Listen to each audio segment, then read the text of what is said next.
All right, welcome back to the Speakin Spring podcast series, episode 5. We got a few things to jump into today. As always, we're going to kind of update the countdown per se.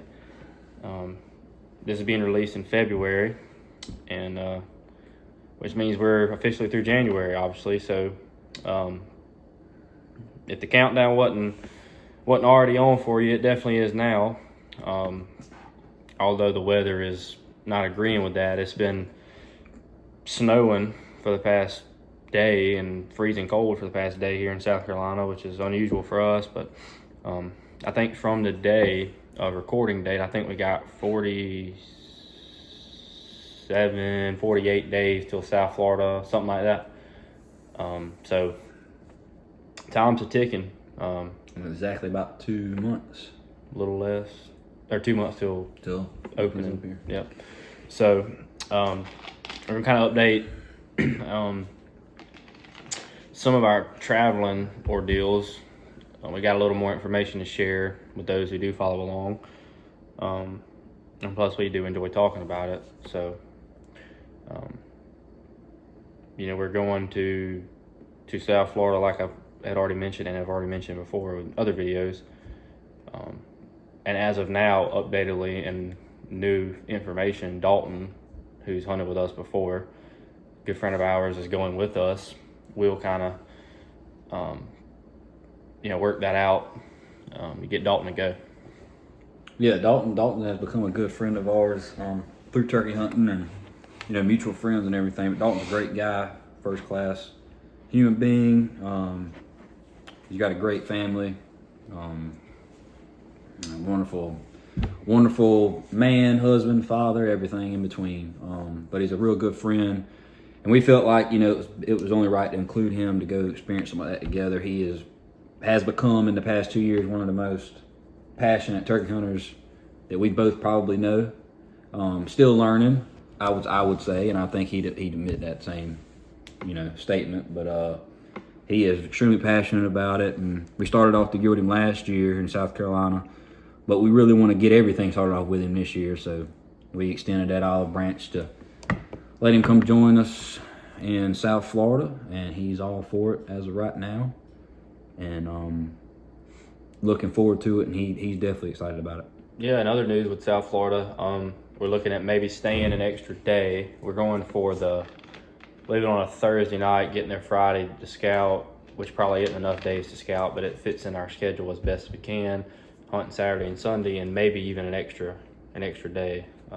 And I've also Paxton is looking at his schedule to maybe jump on the bus as well to go down there. So it should be a pretty good time filled with a lot of passionate turkey hunters, and hopefully we can have a good time down there. I'm sure we will. And then Will and I have kind of talked about we're going to plan on hunting some of our youth season here, and then kind of in that fray of time, we're going to be hunting some Georgia a little bit, and we have plans to go to Oklahoma as previously mentioned. But in this past week, we kind of set a loose plan, I would say, and I say loose as in plans are made, arrangements are made. Time will tell as we get closer to the dates of going out west for Miriam's. Yeah, that's something we started talking about, and obviously are excited about it. We hope that we can make that happen, and that'll be a trip worth our while. It's something that you kind of envision, and you think a lot about. As somebody that mainly hunts Easterns, is what you become accustomed to, but to envision hunting out west, technically it's not really the Midwest. Wyoming. Wyoming would be more. It's Midwest, but it's a little east of the Rockies. So I guess Colorado. Well, not Colorado Rockies, but the Rockies per se. But just thinking about a Miriam, coming up the hills to you, maybe some snow-capped mountains in the background, and just cooler weather.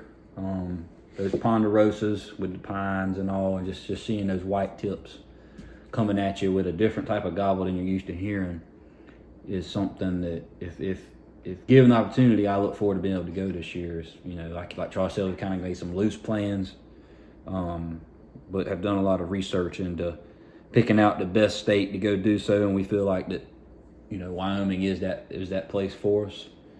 And we've kind of narrowed down where we exactly want to go to hunt some public land, and like I said, kind of trying to get the trip together and what all we need. And that would also be including Paxton, who actually was involved with plans and jumped head on with it. So we're kind of again working out some things with it, but kind of talking about traveling. Wyoming is before I say that. So this is the first year that Will, Dalton, whoever that goes, Neil to Oklahoma will have an opportunity to start chipping away at a Grand Slam. And I'm not a accolades guy or anything, and I'm not tooting my own horn with this by any means, but this would be, now everything has to come together, but this would be kind of setting up for me to do a single season. Now that's huge if and maybe, but that would certainly be a pretty cool thing. And that's one of the reasons why we decided to try to go west too, is to, as me and Paxton and Will have discussed, if I were to kill 3, I would hate not to try to kill a Miriam. So that's kind of another reason for going out west. And to finish that off, it's a 24-ish hour drive for us. And you might think, well, that's a insane thing to do. That's crazy. Why would you want to drive that far and not fly? Well, honestly, because, Will, I'm not going to speak on your behalf. I'll let you do that yourself. But for me, traveling and turkey hunting has always been my dream. And traveling to me includes sitting in a vehicle with your best buddies and talking to each other and sharing stories, listening to music, stopping at a random Buc-ee's in the middle of nowhere or Pilot gas station somewhere to get breakfast at 3 a.m. And that's what I look forward to more than anything. Like I am, what's the saying? Scratching at the bit, or chomping at the bit. Chomping at the bit about getting down to South Florida with Dalton and Will and maybe Paxton, and just going down there and getting to Orlando at whatever time of day and getting out and getting some beef jerky and a Pepsi and a coffee and getting back on the road. Like that's to me what I'm most excited for. Like every time I talk about it, my blood gets flowing. I get ready to roll. So what about you as far as traveling goes? Why? No, traveling will be cool because I've never been out to the Midwest. The farthest I've ever been is South Dakota. I went on a mission trip several years ago to South Dakota with a church. We flew out there. Other than that, I've been to Texas to a college football playoff game to see our Tigers play. Notre Dame. Let me jump in. No fun flying, eh? No, I'm not flying back out there. Yeah, it ain't. I had to take a lot of medicine to kind of keep me at bay to realize I ain't gonna say I was doped up, but I did some sleeping. Weren't way up in the air, suspended. But I've also been out to Kansas a few times when I was a little fella, because, and this is why I think Wyoming will be a very cool thing, whether it's on the way or on the way back. Our last name, Nolan, where that comes from, is near the central part of Kansas, is where our dad's side of the family came from. They were, originally dating back, Irish immigrants and all that, and came to America. And they kind of settled out in the central part of Kansas. So on the way there, on the way back, we will somehow, if able, we'll get to at least kind of cut through that top, which would be the northeast corner of Kansas, which would be kind of cool to get to even just travel through the state. And like I said, I went a few times as a little fella, but to get to travel through where our name came from and where our family came from, and just kind of say that we went through there would be a kind of cool experience. I'd eventually like to get out there and kill a deer in Kansas and kill a turkey in Kansas because of it being where our family's from. But traveling will be cool. As farther west you go, landscape changes. Temperature will probably change. Wildlife will change. Everything. Time, jet lag, or whatever you call it. It'll be a cool experience. But Wyoming is extremely interesting itself because of it's so broad. It's such a big state. Population of human beings is not very big.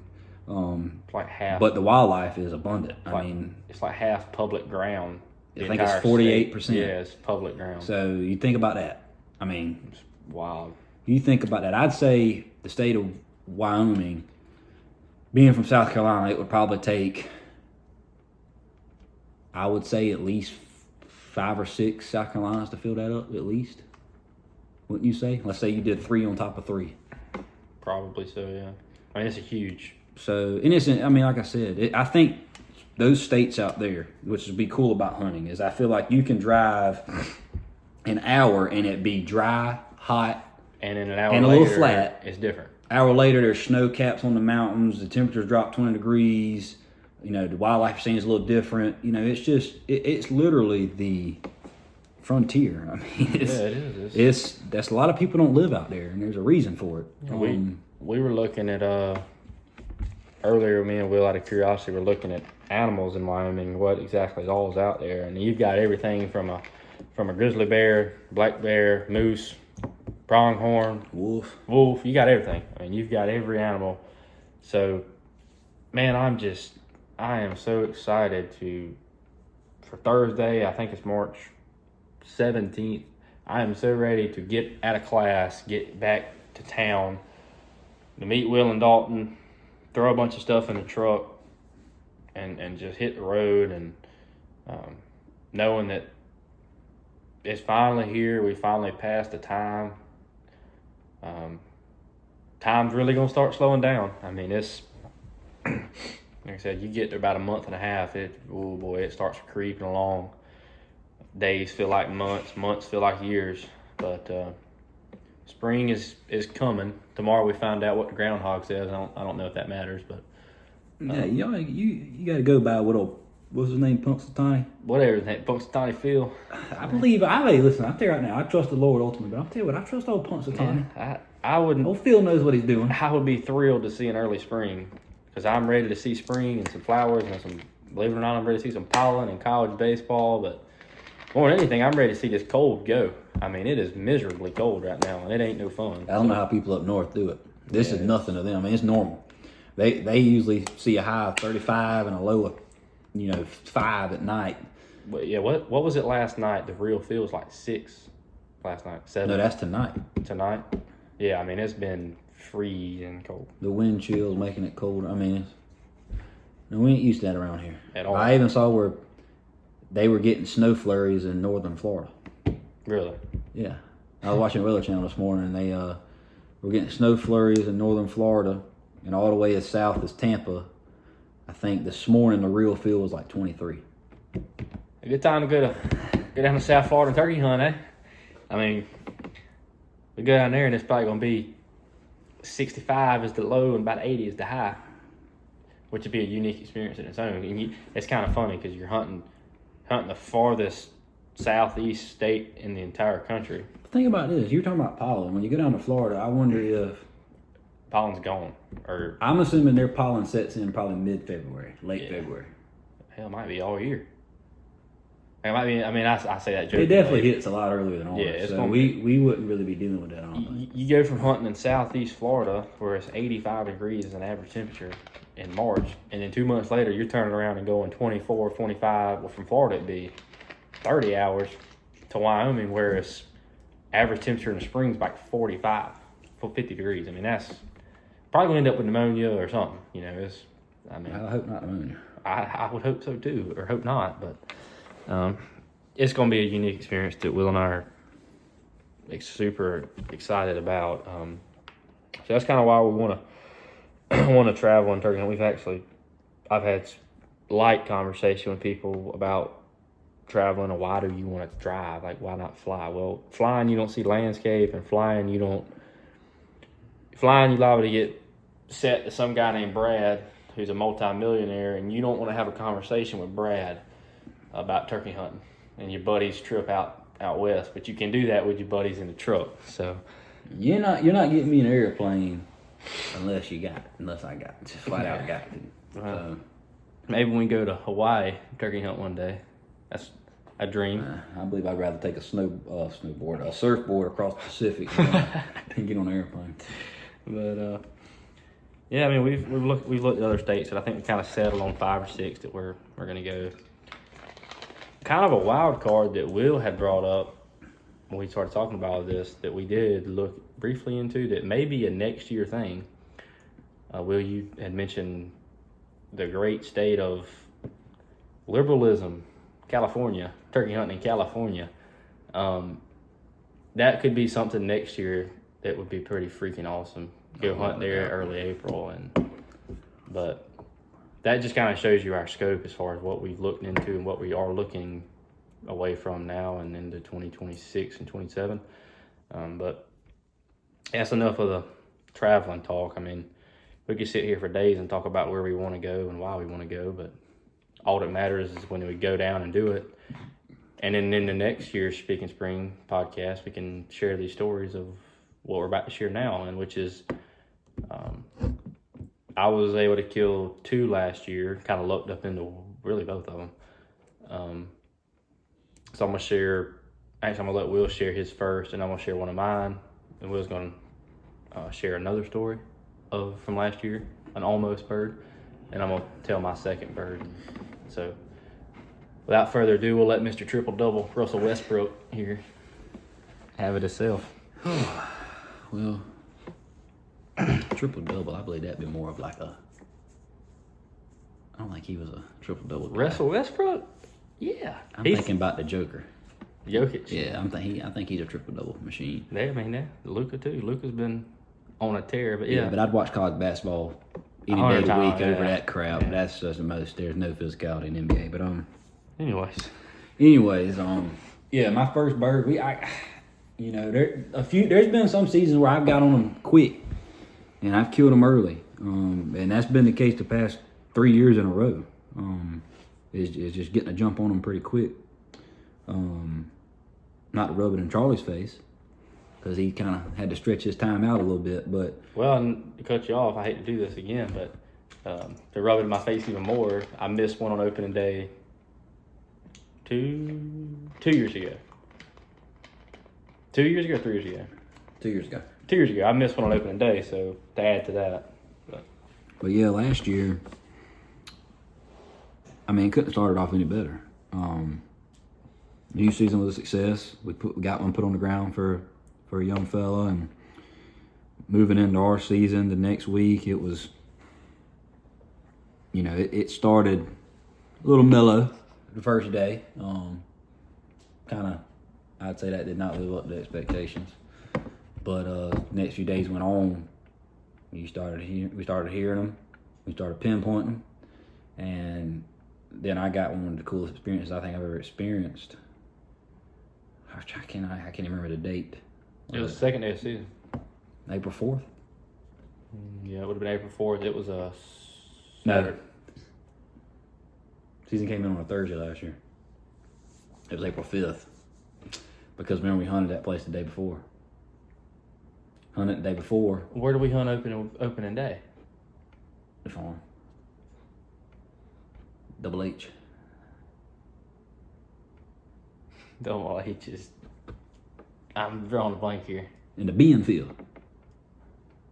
Oh, yeah, okay, hang on. All right, so I'm trying to give away all our intel. Yeah, but so opening day we went here with Dalton, that's right, okay. And we struck out, and by struck out, I mean we seen about a track and a half, and I think may have heard a crow and a squirrel. Yeah, and we got back that afternoon, and I had gotten set up with a fella. That's right, okay. I had gotten set up with a fella a few weeks before season come in, and he was telling me, he had some farmland and some land that, his family deer hunts, but, he never turkey hunted, but he wanted us to get him on one. So we took advantage of that and was real excited about it, and we met up with him that first day, that night. That night, and roosted. Roosted some, and I immediately can remember, I told him, buddy, you got a gold mine. I mean, you've got a gold mine. And we're very blessed, and he told us, basically, what he had told us as far as the rights to hunt it was, as long as y'all get me one first, y'all can hunt it. Right. So we went in there that first day, that was within the second day of the season, and we were all on. We were covered up in them. But we were hunting some fields, some pretty large ag fields, and just couldn't get them close enough. And we got out of there, hunted that afternoon. And Saul, does that day? Saul kind of that getting to hunt those birds morning and night really set us up to kill them the next morning because we knew where they were going, we knew where they were roosting at, kind of where their travel route was, and this place they either had one or two ways to go. I mean, it was you knew where they were roosted. They weren't changing up that pattern at all, and you knew where they were going during the day to feed and walk around and follow the hens. And so we got in there that second morning, and pretty much in the exact same spot we were the first morning. But I think the birds were a little bit closer to the field that morning on the edge of it. I really do. I think they were a little deep in there that first morning. The second morning, they were gobbling their brains out. And the common occurrence this morning, the first morning they were henned up because the hens were active that morning with them. Same thing again this next morning. The hens were cutting with me, and we were having a go at it. And yeah, I mean the hens were everywhere. It was pretty crazy. Yeah, I would say that unless something catastrophic happened at this particular place since then, that population, as far as the I'd say the ratio of hens to I mean, I don't think I've ever been on a place with a better. I mean, it's absolutely amazing. Very good. The hen population in terms with the gobbler population and how they coexist, because they don't even do anything to it. I mean, they manage it, but it's mainly used for agriculture, and they hunt doves and they deer hunt it. But boy, oh boy, it was evident they hadn't touched the turkeys. Yeah. So we now know with that place, it's something that needs to be managed year in and year out. As far as how many you take and how much you hunt it and the pressure you put on it and the off season that you need to do out there. And so yeah, that second morning we got close to them and they hit the ground and they were real active, responding to the calling all morning, and we hunted them for probably, I don't know, hour and a half, and we're tempted to get up because they didn't seem like they wanted to come any closer. We got eyes on several of them in the fields from where we were sitting, but they wouldn't break. And it's typical, early season, it just, you kind of start losing hope after a few hours when you hunt in the mornings like that. But something told us to stay there, and we stayed there a little bit longer. And, we had some birds walking behind us that kind of came up out of nowhere, really. Birds had gone quiet, and we decided to stay. When these birds come up behind us, we were sitting on a hedgerow between two fields, and a bird come up behind us and walked. It was actually two of them. Walked behind us, went around us, popped out to our left, probably right out of range. Just out of range. I'd say probably 55, 60 yards. And one was strutting, the other one was just looking, following him, and both huge gobblers. The strutter seemed like he was going to break, but he got a little iffy or something. I still just, they don't know what his deal was. I just don't think he wanted to. He obviously wasn't the boss, I don't think. All we had was a hen out, right? Yeah, but he just wasn't. So they wandered on off and not spooking or anything, just walked off. And it wasn't 10 minutes after they walked off, we hit the call, and some birds we heard earlier that morning to our right, they broke loose. On that hedgerow. On the edge of that hedgerow, there's a road that kind of splits it, and they broke loose. And they were probably, when they broke loose, they were probably 70 yards from us. And within 3 minutes, they're in a line, all of them in about a quarter strut kind of. They weren't like looking straight up, skinny or anything, but they were, I'd say, about a quarter strut, and they were always in a line, one after another. It's probably 8 yards from me where I was sitting. I mean, right on top of Charlie, and they came straight to the decoys, all of them. And the fella that we got rights to hunt, he was with us, and he was on the gun. And I was sitting beside him, and I told him that, the one you see strutting, that's who we need to take. And I can't remember. He was either the last bird or the next to last bird. He was trying to pop his fan up a little bit. He was trying to strut. And I told him, when they cleared out, they were probably 15 yards from us. And I said, take that one. Well, he shot him. None of them did anything. They stood there. And Charlie immediately started fighting, purring, and heck, I was calling for the gun. He was calling for the gun, and I kind of froze, but I froze for a second. But y'all, and let me point out. And go ahead. Y'all two were together. Y'all two were sitting beside each other. I was off to the way. Yeah. And I just started calling for the gun, not thinking that I'm 5 yards away. I mean, that wasn't gonna do. I mean, I was right there beside him, and Of course, his first reaction, shooting a bird, he trying to get up. And I told him, sit down for a minute, calm down. And I told him, after I was froze for a couple seconds and I realized the birds weren't gone, they weren't spooted, they just stood there. I told him, I said, give me the gun. And I had never pulled a double before. Something I've tried.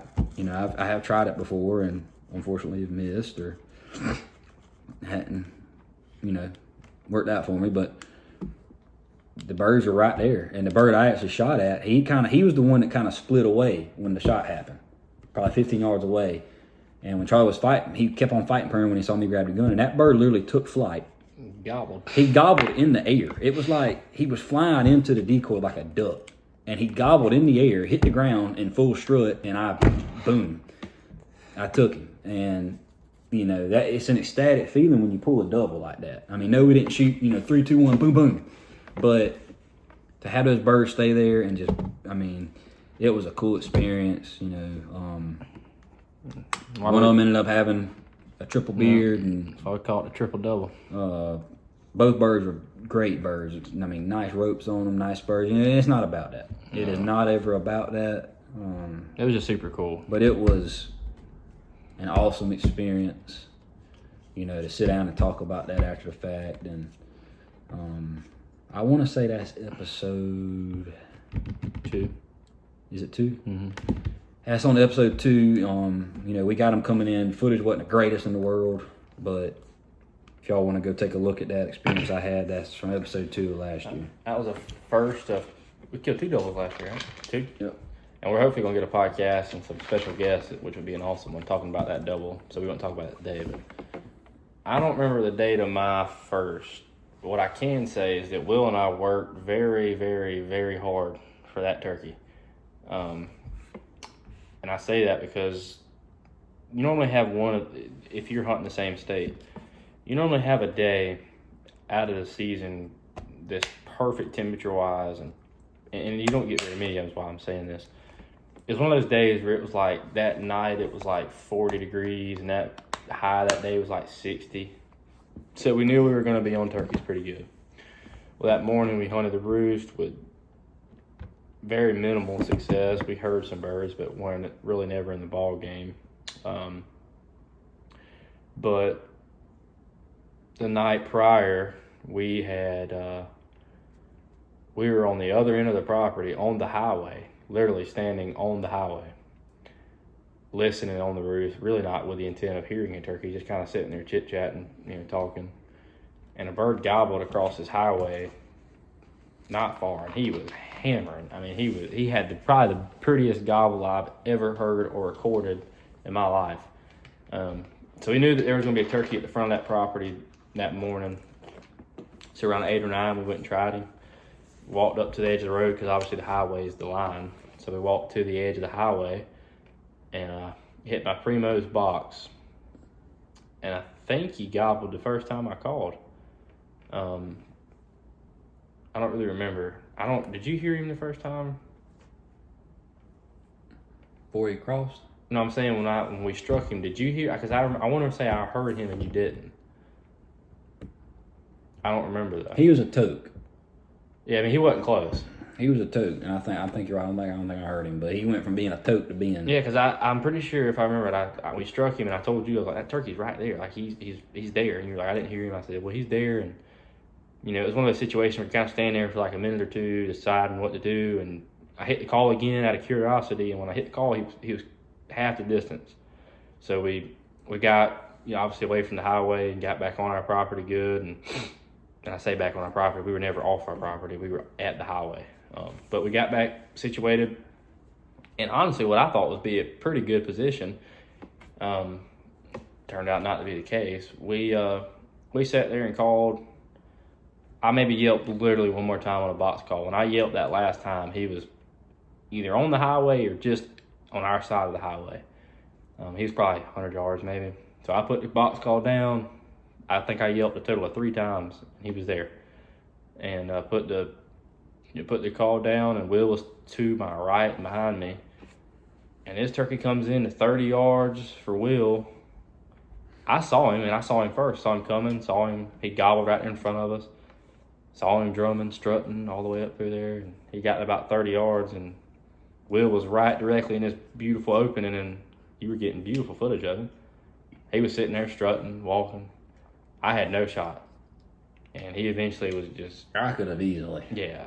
I mean, he gave me a couple just beautiful. He eventually got to where he was like, I don't know if he saw you or just wasn't sure about it. And he was like, I'm getting out of here. And at first, we said in the video, I think, we lightly spooked him, but we went back and watched footage of it later. That joker ran. I don't know what he saw. But, I mean, he took off like Usain Bolt up out of there. I mean, he was gone. I mean, it was unbelievable. So we took our tails, and I think Will had to go to work or whatever, and I don't remember what I had going on, but I had to leave, and we planned to meet up there that afternoon and do something we did the year before. We went out there at 5 o'clock and got back on the opposite end of the property from where we were when we called that bird up, and knew there was going to be birds in there. And I hit a box call. Literally the first time I hit the box call, a bird gobbled. Sat down, get situated. After I got situated, waited 2 or 3 minutes, I called. And when I called, this bird was probably 100 yards. So at that point, you're like, all right, he's coming. So, put the call down. This joker comes to a different turkey, different part of the property, same exact thing. Comes to about 40 yards, but I couldn't get a shot. He was down in this little rise, down this little bottom, or whatever you call it. There's a little rise in front of him, really. And couldn't get a shot on him for anything. I don't know. Did you get any footage of that bird at all? Like a glimpse of him coming behind a tree, and I saw him for just a split second. I saw him coming pretty much the whole way, and of course he got behind that rise, and that was it. He got there and probably hung around 15 seconds, and he didn't putt. He didn't get nervous. He come up there, didn't see a hen, and when he didn't see a hen, he did what turkeys do, and he left. But when he left, he kept doing the right thing. He kept gobbling. He kept gobbling. He kept gobbling. He would gobble 4 or 5 times in a row on his own. Like, he was just hot as he could be. So again, we took our tails, knew that bird wasn't gonna. We tried and tried for another hour. Took our tails on that bird and was like, man, let's go back up here to the front and just see if that bird that we spooked earlier that morning, if he'd come back. We get to that field on that side of the property and look in this field, and there's in the bottom of this field, dead center, there's a longbeard. We watched for 20 minutes, and it's getting dark, and it's getting dark quick. And unfortunately, due to all the bad circumstance we had previously in the day, we pushed the issue. And it's okay to try to kill a turkey, and it's okay to crawl and finagle a little thing here or there. But what we did was we rushed getting to the turkey. We rushed the shot. I rushed the shot. We rushed pretty much everything about it. We crawled and crawled and crawled and got to where we could see the turkey and popped up. He was right there. He wasn't but 40 yards. I shot, and when I shot, the turkey ran. He took off running, and then he flew. Once he ran, then he flew, and it wasn't like a normal turkey flying away. He started hitting a bunch of trees and crap, and almost, I think he pointed out, he fell. It's like he fell into the trees and fell down. So I ran out into the field and trying to figure out what's going on. I think about that time you were in the field with me. We're standing there looking across this field, and here comes this turkey, like running full speed at us, like a zombie. Like I've never in my life. And at that point, well, I wouldn't say. You know how like a bird when they're really going full speed and they got that head going back. Yeah. He wasn't doing his head. It was just kind of more of like he was limp. He was like in the form of a person, kind of like a speed walk. He wasn't really like hauling tail. He was coming at us like alarming, like not like he was gonna hurt us, but like what? And you could see from a distance. He had blood. You could see his whole head was like he'd been shot. And we at that point, that's when like the sickness of like this ain't good set in for me, because for one, I hate doing that, and it ruins the experience for me, and I hate to know that I wounded a bird and he's sitting there suffering. So my instinct kicked in, and my instinct was to try to, catch the bird. I didn't know what else to do, so I took off running, trying to grab him, and he ran probably 5 yards. He got about 5 yards from us and then realized we were there and turned around and ran the other way. And when he did, I chased him, and I finally caught this turkey. I was able to dispatch him, and what? I just don't. It's hard to talk about, the next part, as far as how when you had to, You're saying not talk about it? Yeah. No. You basically just had to, just like, you see people I whenever dispatched they, him. Yeah, whenever. I mean, I humanely, we was trying to signal me not, and I dispatched the birds. I love the birds, man. I know you can look at us Yeah, and say, how do y'all love them, but you I kill do them. too, and you want to take them humanely. You don't want I grabbed the bird and dispatched it as humanely as possible, and I remember telling Will for the next day and a half or whatever, and I said on the video, like, I was sick to my stomach, and I did almost threw up. Like, that sounds dramatic, but I did almost And it's threw hard, up. I don't mean to cut you off. It's hard not to think about when you see a bird go down like that, and we talk about having respect for them. You want to harvest them humanely. You don't want them to suffer. But you can't help but think about there are people out there that, 2 years ago, you stumbled on the side of the highway, the bird that you did, that had been killed and just thrown out with nothing. And when I think about what happened with your bird, I don't think about that bird in terms of you did with that person. You see what I'm saying? But you think about those birds, and there are so many people out there, and we're not like that. We don't just go kill a bird in an inhumane way and just watch them suffer and get pleasure out of that. Like that's not. what. But there are people out there that literally, and I've seen them do it with deer. Like they don't. No. They could care less about truly just getting it over with, and so that animal don't suffer. People take it. It's a game to them. It's fun to them. Yeah, that's the thing to me is like, it made me upset, mad at myself, and upset with the situation is that I had to see that bird suffer. I didn't make a good clean shot, and that's on me. That's my fault, and that made me upset with myself. I wasn't mad at anybody but myself. I was mad that I made the bird suffer, and I wouldn't say it ruined killing my first bird of the year, but certainly put a sore taste in my mouth that I didn't want to experience again. And I learned a lot from it. I think the video is literally titled "Lessons Learned from a Tough Turkey." I learned a lot from a turkey. I'll never rush a shot again. I would rather full on miss a turkey than do what I did, because what I did was not on purpose by any means, but it was something that I don't want to ever live through again. Having to chase a turkey and see it, I just don't want to do that. So I hope you can learn from anything of that is take your time on a shot and don't rush it. There's no point. That turkey would have, and look at that now, we talked about it. This turkey would have flown up on the edge of that field that night by itself, and he probably would have pitched into the field that morning, and that would have been it. I mean, who's to say that's the case, but that's where as turkey hunters sometimes we get so caught up in the moment of rushing push the brakes a little. And just not kind of just taking a step back and realizing this bird's got another day to live, and so do I, hopefully. So let's go back in there the next morning. Now, you just made a great point. That bird would have flew up, and it's not to pour salt on the wound. No, but it's something that, if a true turkey hunter will learn from past scenarios. I'm not going to say mistake, because it was maybe not the best judged shot as far as yardage, but it's something that you definitely can learn from. And it was one of those. Sometimes you got to just take a step back, like you just said. You can't always, figuratively or whatever. You can't always push these birds like that. Yeah, it's one of those moments. If you've ever turkey hunted, you've probably caught yourself, or even deer hunting, you may have caught yourself saying, "Try him." There's a difference between a try him and a kill him. Kill him is he's dead. Yeah, you got him well in range. Try him is, man, I don't know if he's close, or maybe it's too late. Maybe let's not do this. You're right. Try him. It was a trying moment. And because how many times people out there have you maybe shot at a bird and he flew off, and it didn't happen like this bird where it just happened to come running back out like a zombie, and it just flew into but how do you truly know? Can you truly convincingly say that bird flew into a tree and made it the next week, or did he die? It should have from been having it should have TSS been, in his head. Yeah, it should have been a moment of, man, he's a little too far, and I don't feel comfortable. I don't want to rush this. Let's ease back down here and watch you fly. Love another day. Yep. So that's my first bird of the year. It left It left a sore taste in my mouth. That bird was real old though. Yeah, he wasn't young. He was a light. He was super light. He was old, man. Beat down.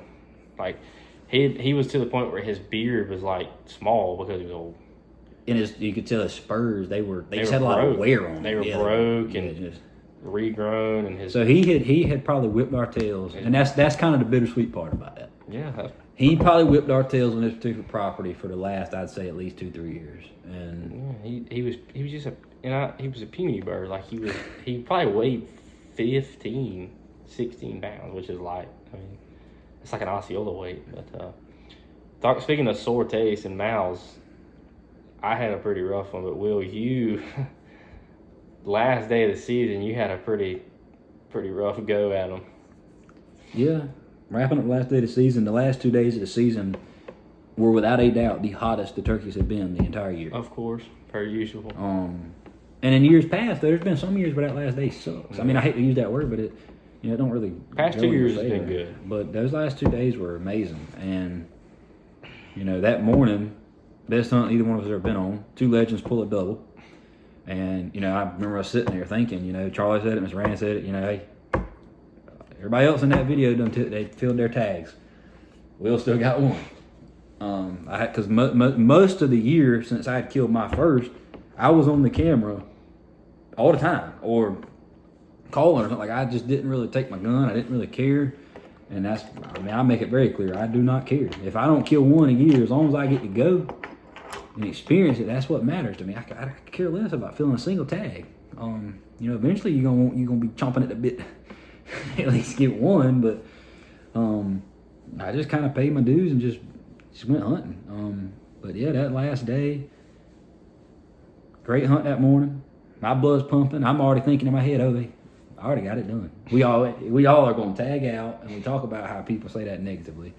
But in my mind, I'm thinking we're going to have a chance to all tag out. Let me cut you off. We're not hunting the same piece of property. We're hunting literally, Buku is of different places that had several turkeys. It was like, we can go tag out. Yeah. Will, you had a tag, you can go fill it somewhere. It wasn't automatic, but you had that feeling in your gut. It's about automatic. Mm-hmm. But which is never the case. We did for the rest of that day. We had hopped all over the place, trying to strike one up. And let me say this: somebody in a video of ours made a comment talking about how we threw a bunch of calls at it, but you didn't, kind of being a smart tail about basically used every call. Well, let me tell you something. It's the last day of the season, and it makes me think about any of y'all that have ever watched The Water Boy. Okay, they're playing in the Bourbon Bowl. Bourbon Bowl, and the guy says it so much that Brent Merceberger, the commentator, actually tells him, we know. But he says, hey, Brent, it's the last game of the year. You can't hold anything back. Well, it was the last day of the season. We weren't holding nothing back. If we could throw every call, everything at him, I was going to throw it at him. And this story about to tell, this turkey, we don't talk about it in the video or say it in the video or put it on the screen in the video. We were on this turkey for 2.5 hours. So you see 2 minutes worth of edited footage of calling that you're like, well, my God, this bird's getting called at every 5 seconds. No, this is 2.5 hours. We went 30 minutes. We're on these two forever. 30 minutes of calling hard to them, and then for an hour we sat there and we literally just scratching leaves, cluck. Had no decoys cluck. out. We didn't have a decoy out. No. Cluck, scratching leaves. And then at that point, these birds were both in the same spot again, and they hadn't moved. So after another hour, we're like, man, we've got to just yell at them. So, you see 2.5 minutes of yelping and cutting and kiki, and as this guy said, the one thing I didn't freaking do was a 3-note kiki. And he would love the video for us. In my head, it was the last game of the year, Brent. You can't hold It was the last game of the year, and I was going to throw a kiki run, a yelp, a cut. I think I may have even thrown, just for him, that guy, I think I may have thrown a putt or two in there for him. So, well, look, I wasn't going, my mindset was, it was 3 of us hunting together. It was 3 of us hunting together, and we all were pulling them out calling. Because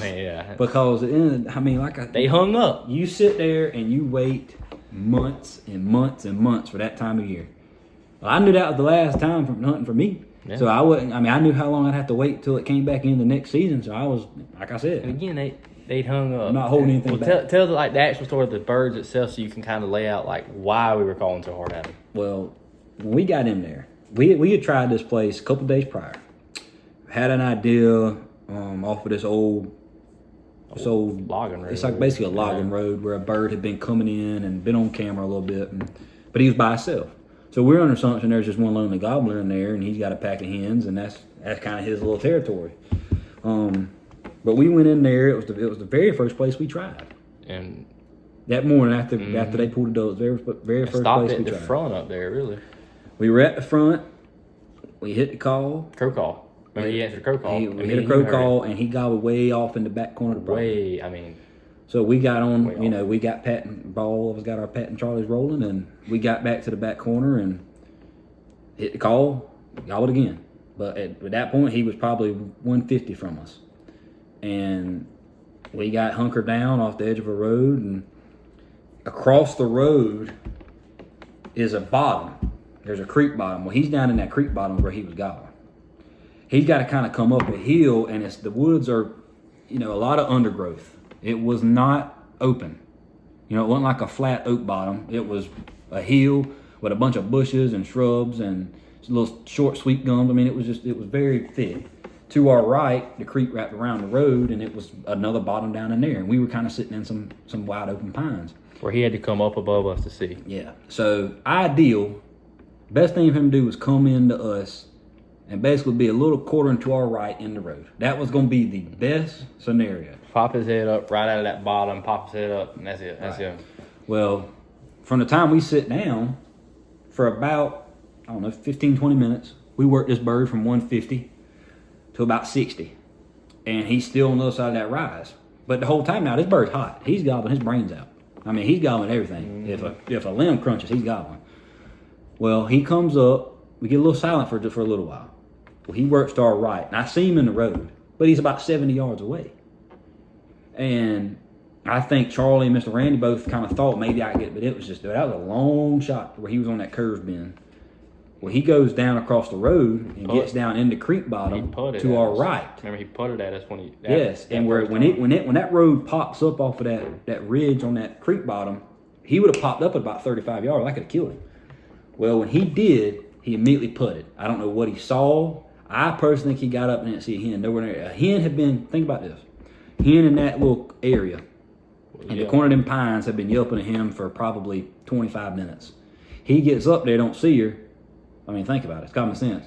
Something ain't right here. He putted and went down in there. He went back down in there, still gobbling his brain. That's crazy. I've never seen a bird get so scarce and put, but still stay hot. Yeah, it's like he putted, and 2 minutes later he was hot again. So he goes down in that bottom again, goes back across the road, goes back out into the little ridge in front of us, and he gets back out in front of us at about 100 yards when he's still gobbling his brains out.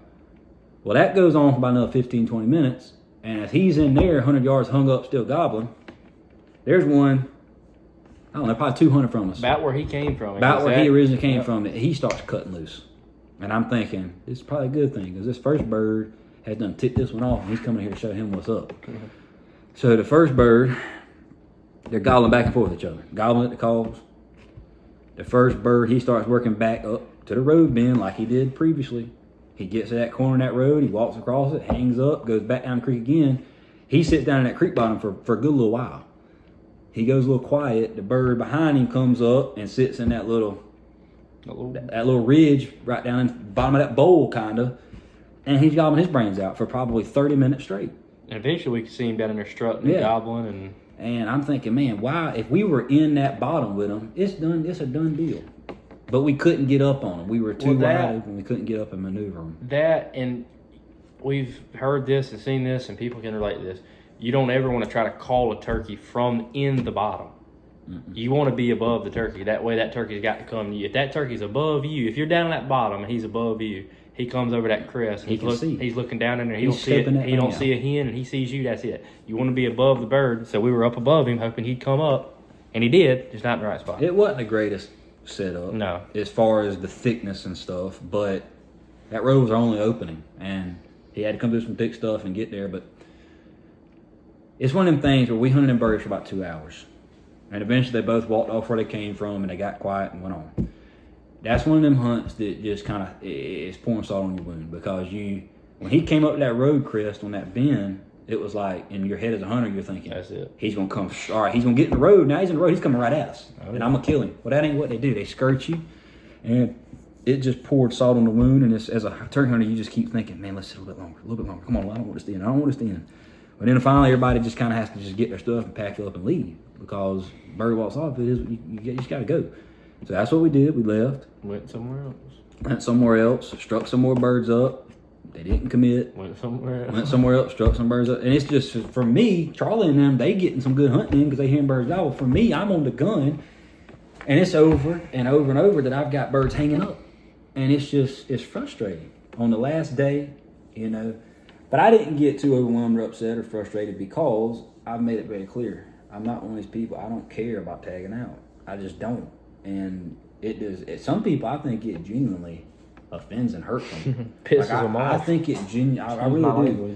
Language, but it just don't affect me like that. So like that last day was, like if I had, that was tough to end like that. Like I got teased. Yeah, if I had a South Carolina tag left and an opportunity to go to Tennessee, I ain't worried about no damn tag. Excuse my language. I'm not worried about no tag in South Carolina.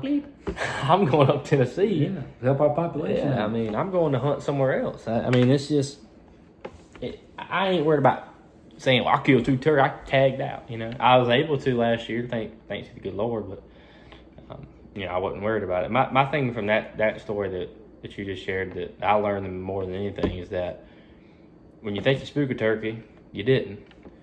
And sometimes throwing every trick in the book don't work. We thought we spooked the turkey. He went away for a few minutes and kept gobbling. And we threw every trick, including, I think it's called the Alabama reel, the Alabama hook line. I don't know what it's called. Alabama hook line sinker. I don't know what it's called. I walked away from y'all hundreds of yards. Literally, I probably got 500 yards away from y'all, behind y'all. Yelping. That pulled that second gobbler close. Yeah, yelping, cutting, yelping, cutting, cut, yelp, cut, yelp, cut. Nah, he didn't. And the crazy part is everything, dude. They cut everything off. They gobbled it about every call sequence. They were gobbling at it, clucking and purring, gobbled at it, scratching leaves, gobbling at it, quiet, getting loud, gobbled at it. And they would break some distance, but they just would not. It's like they could see the area we were in better than we could see the area they were in. I really do think that. And when a turkey can do that, you're sitting there wondering, why would they come? Well, if they can see from their point of view, if they're in the thick stuff looking into the open stuff, it's common sense. They don't see that hen. If you're sitting in the open stuff looking into the thick stuff, you don't see them, but they're seeing that area you're in, and that's probably a lot of the reason why they didn't break. And how many times we said it, when a turkey gets in his bubble, in his strut zone, his little location, he don't want to. Because he's used to doing it in that area. I mean, them 2 birds probably worked that bottom every day at the same time the whole month of April. And they get it, and they do it, and they do it. Like, there was a turkey, we hunted the last day of the season last year. That actually we're going to talk about in this next story a little bit too, but we hunted a bird the last day of the season after this hunt. The last place we hunted the last day of the season. More salt in the wind, more teasing. This turkey, all year, that's not an exaggeration. We hunted this bird 4 times. All year long, every day, every hour, I swear, every hour, stayed in the same exact lane in this cutover every day. He pitched down in the tree, and I think he sat in it all day. He did. He laid in it. Yeah. I'm sure he wasn't. I mean, I'm sure he wasn't a gobble laid on eggs. We hunted that morning. We hunted that bird in the morning. He was there. We went that last day, mid-afternoon, late afternoon. He was there. Every time. And that leads perfectly into this last story of mine that I was able to kill. We heard that this turkey we're referring to, we heard this turkey on this piece of property like 9 o'clock one morning. We went over there on a limb, and we didn't hit a crow call, didn't hit a box call, didn't hit nothing. We got out of the car, and he gobbled on his own. So we were like, man, that bird's gonna be hot. Like, he's freaking gobbling on his own. Like, you couldn't ask for anything better than that mid-morning. So we get around, we work this big old creek bottom around this cutover. We get down in there with him, set up. He ain't gobbled the first time he didn't gobble the rest of that day. But we knew he was there. He was there. So he left, and when he came back, was it 2 days later or the next day? Next day? Killed it on the 2nd. Killed it May the 2nd. It was April when we hunted. It was about 2 or 3 days. Yeah, a few days later, we went over there knowing that turkey was going to be there again, mid-morning. And I almost want to say that we got out the car and the same thing. He gobbled again on his own. And we worked our way down there to him. Got in there. And we had sat there for a while with nothing. Like, the bird would not gobble at all. We were on the same side of the creek as him. where he was at the other day and he wasn't gobbling. So we kind of just held tight a little while and got up, I don't know, 20 minutes later, got up and kind of covered some ground, and he finally started gobbling. About 10 o'clock probably. He started gobbling and gobbling and gobbling and gobbling and gobbling and gobbling. Wouldn't move.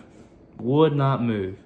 So at that point, we decided, because we had a good setup, a good terrain advantage, we get down that creek bottom and really close ground on it without him knowing we were there. So we closed probably another 80, 100 yards and got probably 100 yards from the bird or so, down below him, which again isn't good, but he had to. We're on like a peninsula where to your right was below you and to your left was above you. And this joker, he gobbled in the same spot. He would not move. Every now and then he'd be like, hey, he's a little closer. Hey, he's a little farther away. Hey, he's a little closer, a little farther away. This bird gobbled and gobbled and gobbled. Well, I'm clucking and purring, scratching the leaves, and I'm doing that. And when I cluck and purr this one time, out of absolutely thin air, a turkey gobbled to our right, hard right. And he ain't far. I mean, this turkey's coming, he's coming quick.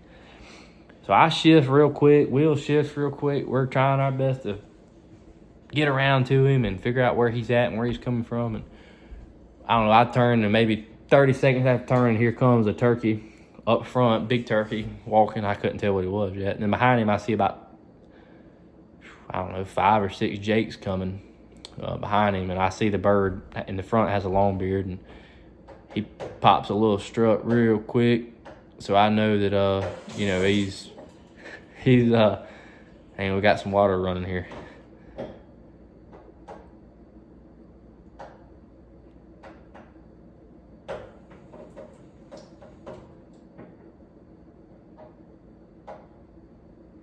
Trying to get water to drip.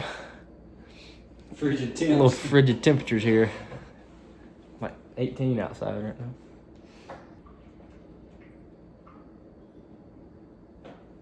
We got it. We got about 2 drips per 3 seconds. Yeah, so anyways, this turkey comes out of nowhere, long beard, and I ended up killing him, and it was a fast hunt and a slow hunt, I guess. It's a fast hunt because my bird that I killed ended up happening quickly, but the hunt leading up to that had taken hours. I mean, we had been on that one turkey a good while, and he wouldn't move, and we worked him and worked him and worked him, and he wouldn't move. He just spinning around, strutting in that same exact spot that we've referred to, and the bird was there, and he gobbled, and this bird out of thin air gobbled with him and some jakes. He come up in there, and we killed him, and I mean, it was a fast hunt and a good hunt. It was 2 days before season ends, so I punched my final tag, which is all I care about. All I want to do is kill that last tag. If you don't follow along, that's the farthest from the truth. We don't really care who kills it or anything about it, but that's kind of how my season ended as far as on the gun goes. I mean, I wasn't really trying to kill that turkey. I mean, Mr. Randy was really on the gun. I had a gun. Luckily, that turkey would have slipped us, but Mr. Randy had a gun, and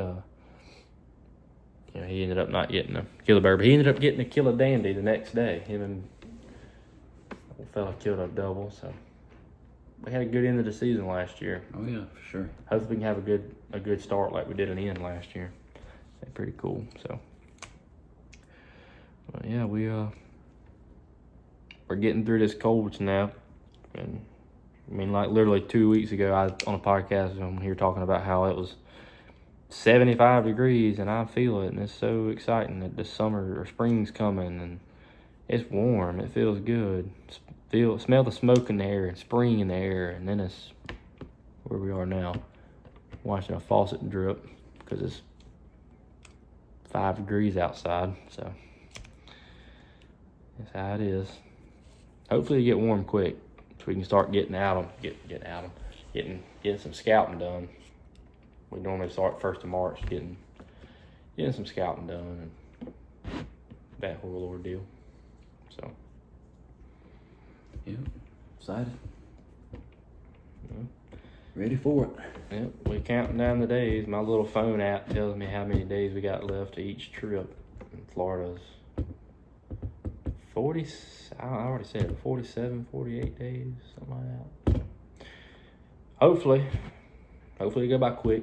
But Will, you good? Everything good? Oh yeah. You got all the topics. Alrighty, well, we'll be back on episode 6 will be the next one, hopefully with some. We got a few special guests we're trying to get in here and get on here. We might get Paxton on here again. That was a pretty good episode. Check out episode 4 if you hadn't already. Talking about his Grand Slam, and again, I think one of the better podcasts we've filmed. So, what you call it? You talking with my eye? He's making fun of my eye. I got something going on with my right eye. I don't know what. It's closed and it's hurting. Well, pink as it can be, but without having pink eye, I guess. So, with that being said, I'm gonna go close my eyes, hopefully for a little while, and get some rest. So, we'll catch you on episode 6.